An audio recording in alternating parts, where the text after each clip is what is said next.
Okay, good morning mga bata. Welcome ulit sa ating Sunday School, Children's Time Sunday School at nakikita-kita na naman tayo ulit para sa ating kantahan at syempre sa pag-aaral din ng ating lesson, yung kwento na pag-aaralan natin ngayon na may kalakip ng salita ng Diyos. So, sana excited ng lahat para umawit kasama ko and then makinig mamaya sa ating pag-aaral, no? Sa ating pag-aaralan na lesson ngayong umaga na ito. Isang napakagandang araw ng Sabado at tayo nagkasama-sama na naman upang tayo ay magkaroon ng Children's Time Sunday School. Dahil wala pa tayong Sunday School ngayon sa church, kaya ito yung ginagawa muna natin ngayon. Para naman, pag bumalik ulit, ito naman, magagawa natin tuloy-tuloy ulit yung ating Sunday School. So, bago tayo dumako sa ating kantahan, tayo muna ay manalangin. Okay, mag-pray tayo. Lord, maraming salamat po sa inyo pong pag-ibig po sa amin. Lord, mahal na mahal ka po namin din, Lord, at nagpapasalamat po kami dahil binibigyan niyo po kami ng ganitong pagkakataon upang kami po ay makapag-aral, makapag-awitan, bagamat sa live streaming lamang, Lord. Pero salamat po, kahit paano po ay nakakarinig pa rin kami ng iyong salita, kahit na hindi po namin nagagawa yung aming Sunday School. Pero dalangin po namin, Lord, sana ay dumating na po yung panahon na kung saan ay makapanumbalik na po kami sa dati namin ginagawa sa aming Sunday School. Pero sa ngayon, hayaan niyo po na maging matapat po kami na every time na dumarating yung araw na ito, ng Sabado, ng alas 10 ng umaga, ay nakahanda po kaming makinig, sumama sa awitan, at tanggapin ang pagpapalang spiritual na inihanda niyo po para sa amin. Kaya po, ang lahat po na ito ay aming dalangin lamang sa pangalan ng aming Panginoong Jesucristo. Amen. Okay. So ngayon, meron tayong kakantahin. Actually, alam naman ninyo kung ano yung kanta na to. Kanya lang madalas, pag kinakanta natin ito, yung verse 1 lang kinakanta natin. I think alam niyo yung kanta na This Little Light of Mine, di ba? Then let it shine, let it shine. Yun yung usual natin kinakanta. Pero by this time ay meron tayong mga verses, 4 na verses itong ating titingnan. So, ang gagawin natin, kakantahin ko muna ng una. Pagkatapos kong kinanta, yung susunod ay samahan nyo ako doon sa mga nakakaalam. Okay? At yung mga hindi nakakaalam, sunod lang kayo, dadahan-dahanin ko para nang sa gayon ay matutunan natin yung awit natin to. Sige, kantahin ko muna. Ako muna kakanta. Pagkatapos, after kong kinanta, kayo naman. Kasama ko na kayo. So, ganito siya. This little light of mine, I'm gonna let it shine. This little light of mine, I'm gonna let it shine, let it shine, let it shine, let it shine. Yung verse 2 ganito siya. Jesus is the light, Jesus is the light, I'm gonna let Him shine. Jesus is the light, I'm gonna let Him shine, let Him shine, let Him shine, let Him shine. Verse 3, everywhere I go, I'm gonna let it shine.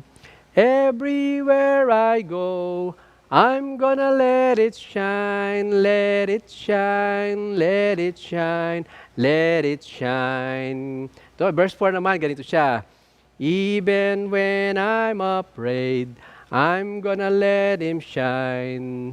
Even when I am afraid, I'm gonna let Him shine, let Him shine, let Him shine, let it shine. Okay, so I hope nakuha nyo na. So by this time, kantahin natin na kasama ko kayo. So kantahin natin yung unang verse para mas lalong mapamilyar dahil kahit paano, kabisado nyo naman yung kanta na to, lalo na yung first verse, no? Nadadagal lang ng second, third, tsaka fourth verse. Okay. Ready na kayo mga bata? O sige, kantahin natin ng sabay-sabay. O sige, tayo lahat para makanta natin ng sabay-sabay. Okay, ready? Go!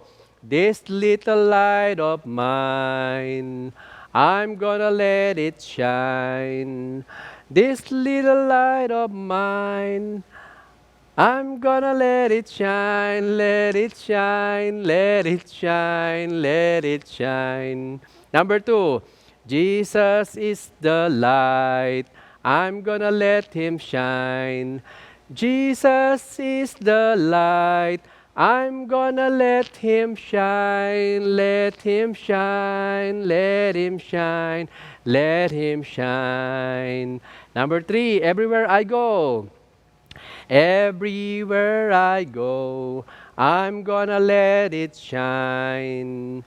Everywhere I go, I'm gonna let it shine, let it shine, let it shine, let it shine. Okay, very good. Ulitin natin, number 4 last verse natin. Even when I'm afraid, I am afraid. Okay, ready, go. Even when I am afraid, I'm gonna let it shine.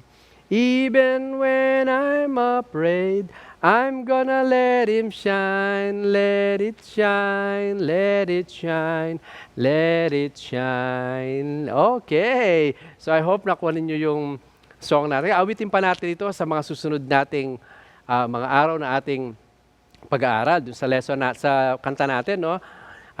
Siya yung ilaw natin, kaya pagliwanagin natin siya sa buhay natin. Si Jesus ang liwanag natin, kaya pagliwanagin natin siya sa pamamagitan ng ating mga buhay. Kahit saan pa tayo pumunta, sa bahay ka man, or someday, pag pwede na kayong pumunta kung sa mga kamag-anak, or sa mga kaibigan, sa school, kahit nasaan tayong lugar, ay ang sabi ng kinakanta natin dito ay pagliwanagin natin. Okay? Yung liwanag na yun na binigay sa atin ng Panginoon. And kahit na minsan ay natatakot tayo, pabayaan nating pagliwanagin yung ilaw na yon na ibinigay sa atin ng Panginoong Jesucristo. Ngayon, mga bata, siguro tatanong ninyo, Sir Jun, yung bang ilaw na yon ay nasa akin na ba yon? Alam mo, magandang question yan. Pag tinanong mo yun kung meron ng ilaw sa'yo or yung bang meron ka bang ilaw nun. Ang sabi ng Biblia, ang ilaw ng sanlibutan ito, dati nung nandito si Kristo, sabi niya, siya ang ilaw ng sanlibutan. Pero nung umalis siya, iniwan niya sa atin ng ilaw. Ngayon, paano nga ba ito magiging ilaw sa atin? Okay, I hope sa lesson natin ngayon ay pag-uusapan natin ang title ng lesson natin ay Boy Afraid. And later on, sasagutin ko yung ilaw na yon na sinasabi natin yon, na tama po ba, Sir Jun, na meron na ba akong ilaw? Okay, tingnan natin kung meron na nga ba tayong ilaw. Okay. At ano ba ang meron dito sa ating pag-aaralan? Yung title ng lesson pala natin this morning ay Boy Afraid. Okay, sino sa inyo dito yung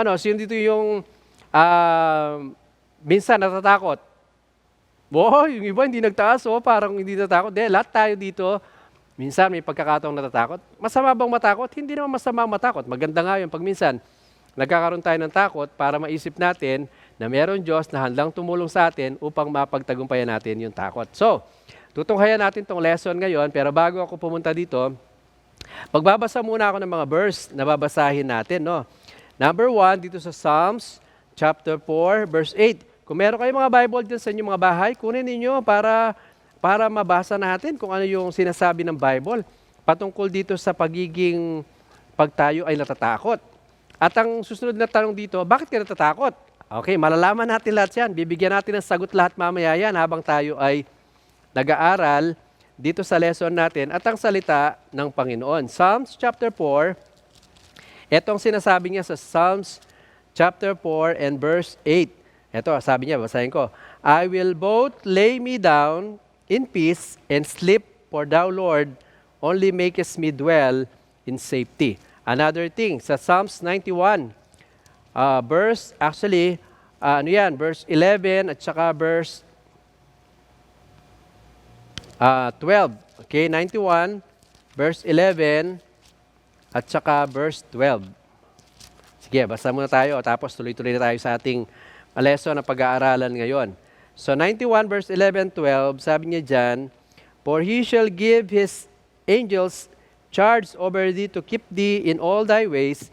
They shall bear thee up in their hands, lest thou dash thy foot against a stone. Another one, Psalms 139. Kung meron kayong time, pwede nyo basahin yan from verse 1 hanggang 12. Pero ang babasahin lang natin ngayon, para sa oras lang, ay verse 12 lang ang babasahin natin. Okay, ito, taga lang bubuksan ko muna yung Psalms. Napasobra ako, layo ko na, nakarating ako ng Jeremiah. Okay? Pero, sabi niya sa Psalms 139, etong sabi niya, verse 12. Ayun, sabi niya dito, Yea, the darkness hideth not from thee, but the night shineth as the day. The darkness and the light are both alike to thee. Tapos, Proverbs chapter 3, verse 24. Ito na yung last verse nating babasahin. Proverbs chapter 3 and verse 24. Ito, maganda itong sinabi ng Proverbs chapter 3 and verse 24. Sabi niya, When thou liest down, thou shalt not be afraid, yea, thou shalt lie down, and thy sleep shall be sweet. Ito yung sinasabi ng Bible, mga bata, patungkol sa ating pag-uusapan sa umaga nito. Ito yung, kaya ang title niya ay Boy Afraid. So, isang araw, minsan, isang bata, ito, yung title niya, Boy Afraid, no? May isang bata na talaga namang, itong title niya, kung isipin niyo, sir, ano yan, matatakutin ba talaga yung bata na yan? Alam nyo, kakaiba tong bata na to. Itong bata na to, ang pangalan niya ay si Johnny. Si Johnny, hindi siya talaga matatakutin kung tutuusin eh. Malalaman natin habang nag-aaral tayo kung saan siya matatakutin. Tingnan nyo, alam nyo, kahit sa gabi, mapaumaga, tanghali, gabi, naglalakad siya. Actually, hindi siya natakot. Kahit ano, wala siya katakot-takot. Hindi siya nga takot kapag pag may mga batang nangaaway sa kanya, hindi rin naman siya natatakot. Hindi siya nagkikipag-away, pero hindi siya natatakot sa bagay nito. Hindi siya natatakot sa insekto. Yung snake pa nga, hindi rin siya natatakot. Yung uod, yung langgam, o kung ano pa mga insektong kinatatakutan ninyo, ipis lalo na, hindi siya natatakot. Alaga makikita mo sa batang to, matapang. Pero, eto ang problema sa kanya. Meron siyang isang kinatatakutan. O, wala niyo ang ano? Ano daw? Okay, eto yon. Ang kinatatakutan niya higit sa lahat, hindi yung mga bagay na yung insekto, yung mga hayop, o kung ano pa man, ang talagang kinatatakutan niya ay yung dilim. Yan.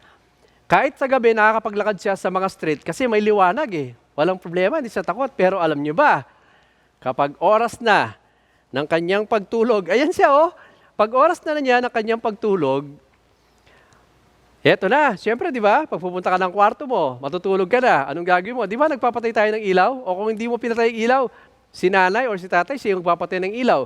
So magsisimula ng magkakaroon ng dilim. Kaya nga, itong batang to na si Johnny, kapag oras na ng pagtulog, pag dumarating na yung gabi, nagsisimula ng dumarating yung kaba niya.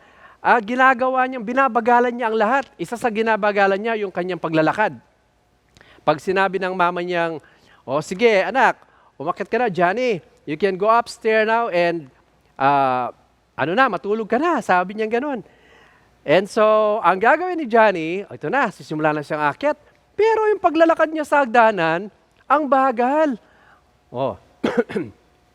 Alam niyo, mga bata, sabi ng mama niya, Johnny, bakit ang bagal mo yata maglakad? Alam niyo, sasabihin ni Johnny, mga bata, eto sasabihin niya, Nay, binibilang ko kasi yung hagdanan. Kung ilan yung hagdanan. Kung ilan yung bilang ng step ng hagdanan. Alam niyo, sabi ng nanay niya, Johnny, alam ko naman, kabisado mo na yung bilang. Alam niyo, sasabihin ng palusot ni Johnny, hindi Nay, nakakalimutan ko kasi pag minsan kung ilan ang bilang, kaya binabagalan ko. Sige, sabi niya, total, binibilang mo yung hagdanan para bumilis ka, bilisan mo ang pagbilang ng hagdanan. Ito na po, binibilisan ko na. And, alam niyo, siyempre, akit na siya, no? Again,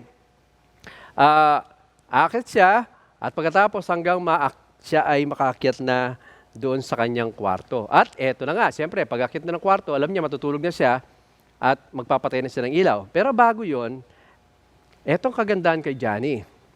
Si Johnny, katulad yung mga bata, nagpipray din bago matulog. Yan. Kukunin na niya yung slide niya ng konti yung kumo, tapos luluhod siya doon sa tabi ng kanyang bed. At pinagpipray niya na nagpapasalamat siya sa Panginoon na meron siyang buhay, binigyan siya ng buong maghapon ng Panginoon. Pero sa pagtulog niya, sabi niya, meron siyang last word na hindi niya masabi-sabi. Yung if I should, kung ako ay. Ano kaya ang ibig sabihin niya kung ako ay? Alam niyo kung iniisip niya yung word na yon na hindi niya tinutuloy? Ito yon, ang talagang prayer niya yon. Kung ako'y mamamatay, hindi niya masabi yung kung ako'y mamamatay. So ngayon mga bata, nakikita na natin, no? Si Johnny, hindi lang siya talaga takot, hindi siya takot sa dilim, kundi bukod sa takot niya sa dilim, higit sa lahat, takot siyang mamatay. Bakit kaya mga bata? Yan. Kasi hindi niya alam kung saan siya pupunta pagkatapos ng buhay niya dito. So nagsasama yon, magkasama yon. Bakit ka natatakot sa dilim? Kasi, natatakot siya sa dilim na ganun din, na siya ay natatakot din na pagka dumating yung kamatayan sa kanya, natatakot din siya mga bata.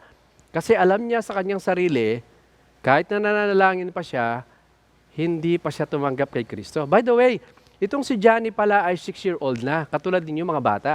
Pero kahit na 6 pa lang siya, alam na niya, naiisip na niya kung ano yung tama, kung ano yung hindi tama. Okay? And so, eto na, hanggang sa time na hindi niya masabi-sabi yung prayer, until, eto na, sa wakas, natapos niya rin yung prayer. At guess mga bata, guess what? After niya mag-pray, walaan niyo, anong gagawin niya? Yun, siyempre, magpapatay na siya ng ilaw, di ba? Pag pinatay niya yung ilaw, anong gagawin niya? Ayan, siyempre yung ilaw, medyo malayo-layo ng konti sa bed, kaya kailangan niya lumakad, mga ilang step lang siguro, kahit mga 4 na steps siguro. And then, i-turn off niya yung light. Pagkatapos na pagpatay ng ilaw, sabay takbo sa bed. At sabay, yung kumot ay itatalokbong na niya sa kanyang buong katawan. Siyempre, takot na takot nga siya, madilim eh. At hindi pa siya makatulog yun dahil madilim. Natatakot siya. Ulitin ko mga bata, hindi siya natatakot dahil lang sa dilim. Number 1 na kinatatakot niya, baka bigla na siyang kunin na ng Panginoon at hindi niya alam kung saan siya pupunta. Kaya, yun ang kinatatakot niya. So, lumipas yung mga panahon, eto na, dating na yung summer, bakasyon na. Pag bakasyon, pag dumarating yung bakasyon nila, siyempre katulad nyo mga nag-aaral ng mga bata, di ba pagka bakasyon, may time na nagbabakasyon kayo sa inyong mga, siguro mga kamag-anak o mga lola, lolo. Itong si Johnny, ganun din ang ginagawa niya. Kapag oras ng bakasyon, sa panahon ng kanyang bakasyon, tapos na yung pag-aaral, madalas pumapasyal siya doon sa kanyang lola. At alam nyo, mga bata, pag siya pumapasyal doon, excited siya kasi gagawin naman na niya yung kanyang ginagawang pagtulong sa kanyang lola. Katulad ng yung pagpapakain sa mga alagang hayop, gustong-gustong gawin ni Johnny yun. Yung pagka yung mga manok doon sa farm nila, yung kung ano may mga hayop nun doon, siguro baka meron din silang mga kabayo, kung ano na pang mga hayop na inalagaan. Excited si Johnny, sabi ko sa inyo, di ba? Si Johnny, hindi siya takot kung sa mga hayop o kung mga insekto. Takot siya sa dilim. Hindi lang sa dilim, pati sa buhay niya kasi hindi niya alam kung saan siya pupunta. Hindi lang yun. Excited din siyang tumulong sa kanyang lola, patungkol sa kanyang pagluluto, at sa paggawa ng lahat ng bagay. No? Tuwang-tuwa si Johnny sa mga panahon na ganito. Dumating na ang gabi kasama ng kanyang lola. Siyempre, di ba, sa farm, kung madilim sa city, mas lalong madilim sa farm kapag ka nagpatay ka na ng ilaw. Kung nakapunta na kayo sa bukid, kung nakapunta na kayo sa probinsya, mga bata, di ba, mas lalong madilim kasi yung ilaw doon, di naman katulad sa city, maraming mga ilaw. So ito na, dumating na yung gabi. By this time, iba naman ang pangyayari. Kasi ang pangyayari ngayon, eto na. Hindi na mag-isang nagpipray si Johnny. Kasama niya ngayon nagpipray ang kanyang lola. Okay? Kasama niya nagpipray yung kanyang lola. At sa kanilang panalangin, sabi ng lola niya sa kanya, Johnny, sabi niya, pwede kaya yung prayer mo ngayon ay baguhin mo naman ng iba, yung prayer mo. Hindi yung palaging sinasabi mo na salamat sa pagkain, salamat sa binigay sa amin, salamat sa ganito. So, ngayon baguhin mo na naman kung ano yung panalangin. Kagaya ng kung ano man yung nais mong gusto mong ipanalangin. Alam niyo habang sinasabi ng lola niya yan, nag-iisip si Johnny. Iniisip niya, mukhang kasi walang nakakaalam. Walang nakakaalam, by the way, mga bata. Walang nakakaalam na si Johnny pala ay takot sa dilim. Okay? Pero habang sinabi ng lola niya sa kanya yon, nag-isip siya. Sabi niya, nag-isip siya ng ganun. Nag-isip siya kung bakit, alam yata ng lola ko na takot ako sa dilim. Okay, ba't kaya sinasabi niya na mag-pray ako ng iba? Na ganito. Okay? At siyempre, hindi masabi-sabi ni Johnny na takot talaga siya sa dilim.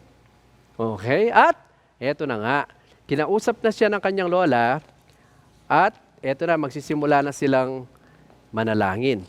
At alam nyo mga bata, nung sinabi ng kanyang lola, okay? So, habang sila ay nagpipray, sabi niya dito, yung grama niya, na nakita niya kay Johnny na yung pagkatakot niya doon sa dilim. Pero kaya nga nabanggit nabasa natin kanina yung Psalms, which is ito rin ang binasa ng kanyang lola, no? Yung sa Psalms 139 and verse 12. Ito yun, no? Psalms 39 and verse 12, habang sila ay nagpipray at bago sila nagpray, ito sinyer ng lola niya sa kanya.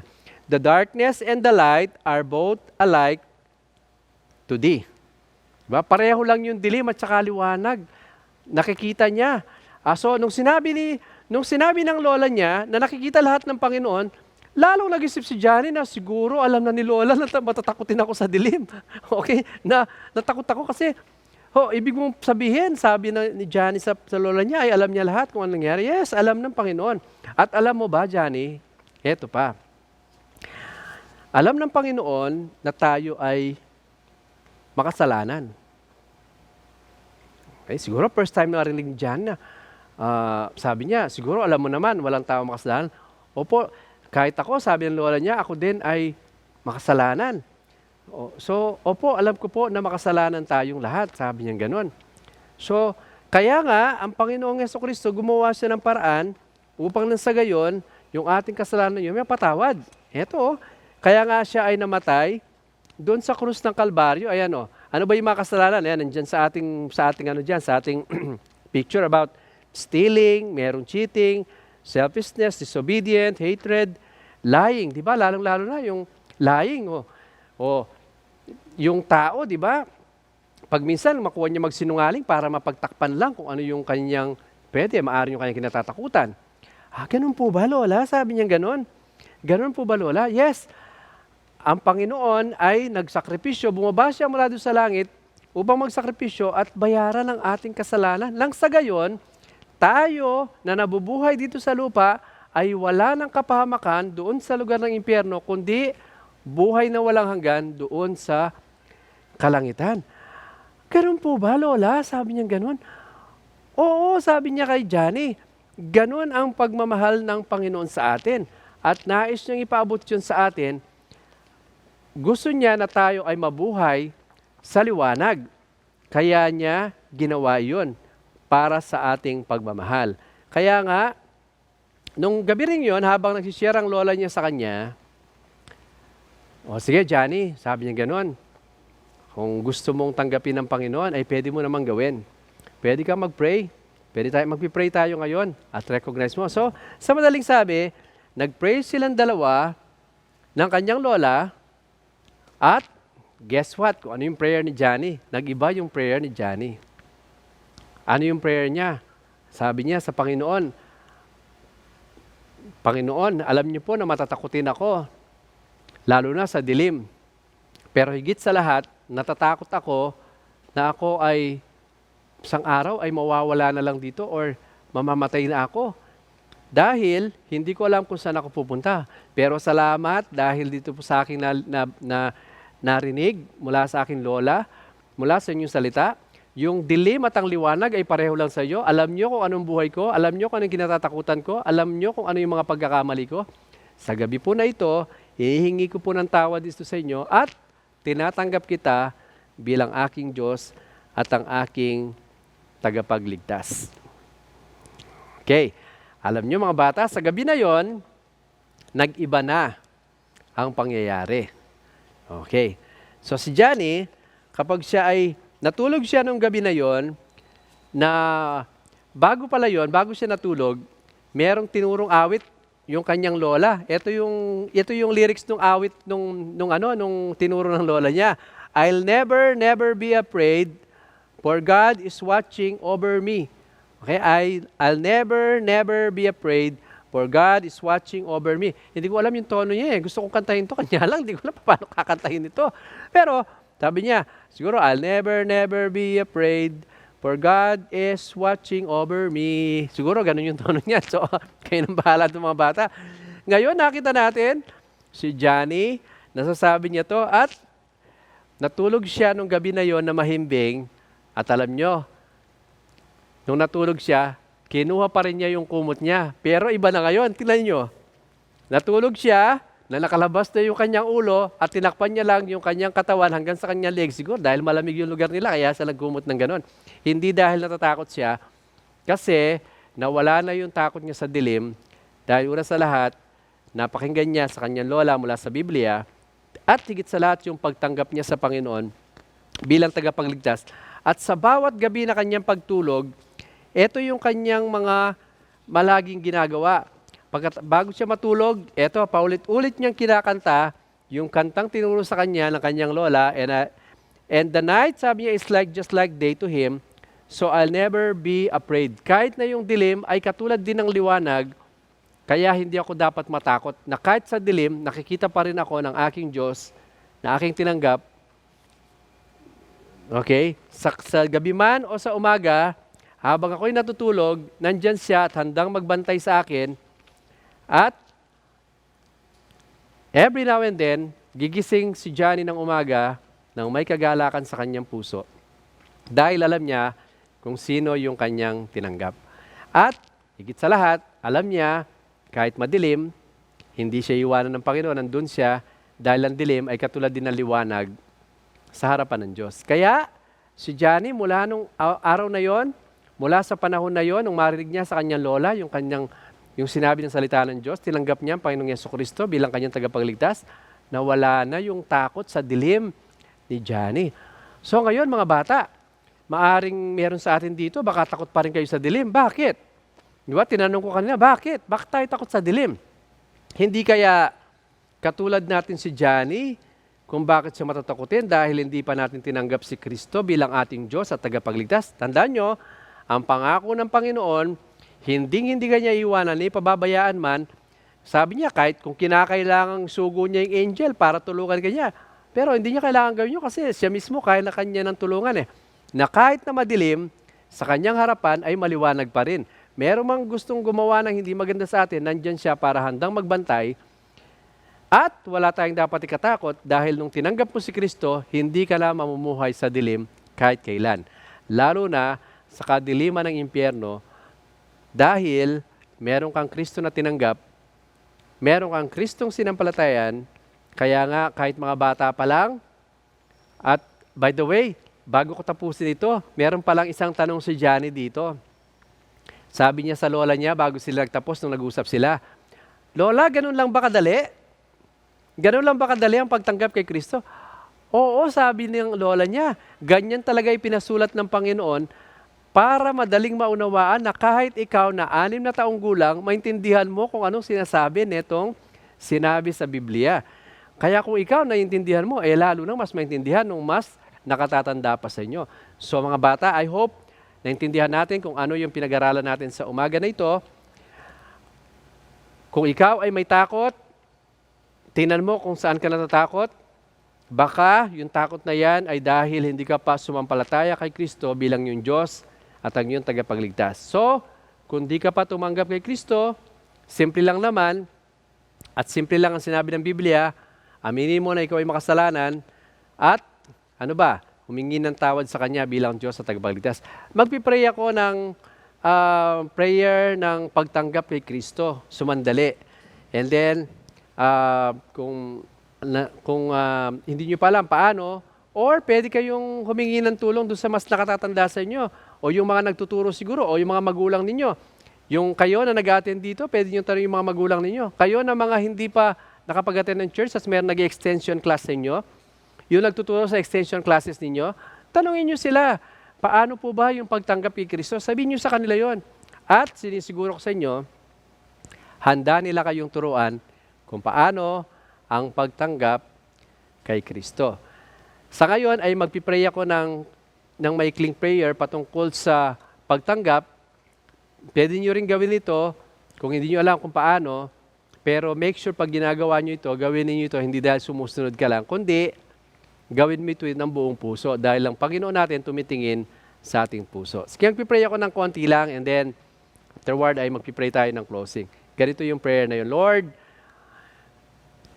alam ko po At inaamin ko na ako po ay isang makasalanan, natatakot na baka isang araw ay hindi ko alam kung saan ako pupunta. Pero salamat po sa pag-ibig nyo, ikaw ay namatay, isinakripisyo ang iyong buhay para sa aking kasalanan. Kinikilala ko po yun at tinatanggap kita bilang aking Diyos at tagapagligtas. Patawad po sa anumang pagkakasala, linisin, at hayaan nyo makapamuhay ayon po sa iyong kalooban.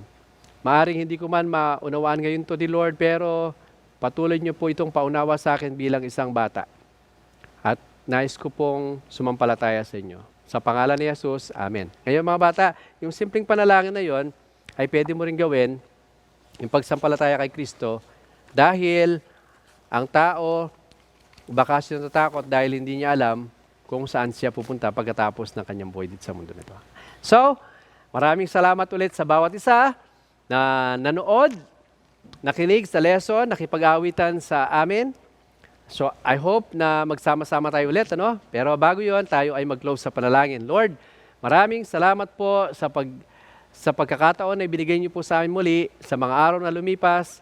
Salamat sa lesson po namin patungkol po sa isang bata na matatakutin. Ngayon ay dahil pala siya matakutin dahil hindi lang sa dilim kundi number one po, hindi niya alam kung saan siya pupunta. Nawa Lord, yung mga kabataan po namin ito na nakikinig, nanonood, ipaunawan niyo po sa kanila yung pong aming tinalakay po ngayon na merong Kristong namatay para sa aming kasalanan at handa kaming iligtas sa tiyak na kapamakan sa madilim na lugar po ng impyerno. Salamat po dahil kami po ay tinubos nyo na ng inyong banal na dugo. Tulungan nyo po sila, humingi rin po ng tulong sa kanilang mga mas nakatatanda na nakakaalam nito upang tunay po na kilalanin ka po nila bilang tagapagligtas. Hanggang sa muli po Lord na aming Sunday school time po, ng children's time, ipagsama-sama niyo naman kami ulit upang kami po ay makapag-awitan, makarinig po ng kwento na may kalakip ng inyong pong salita. Patnubayan niyo po yung mga bata, protectionan niyo po yung mga bata, ingatan niyo po sila at ang kanilang mga pamilya. Pinupuri ka namin, pinapasalamatan sa pangalan ni Jesus. Amen. Okay, thank you very much ulit. Mga bata, hanggang sa muling Saturday na naman ulit, at magkikita-kita na naman tayo ulit. Maraming salamat at magandang umaga sa inyong lahat.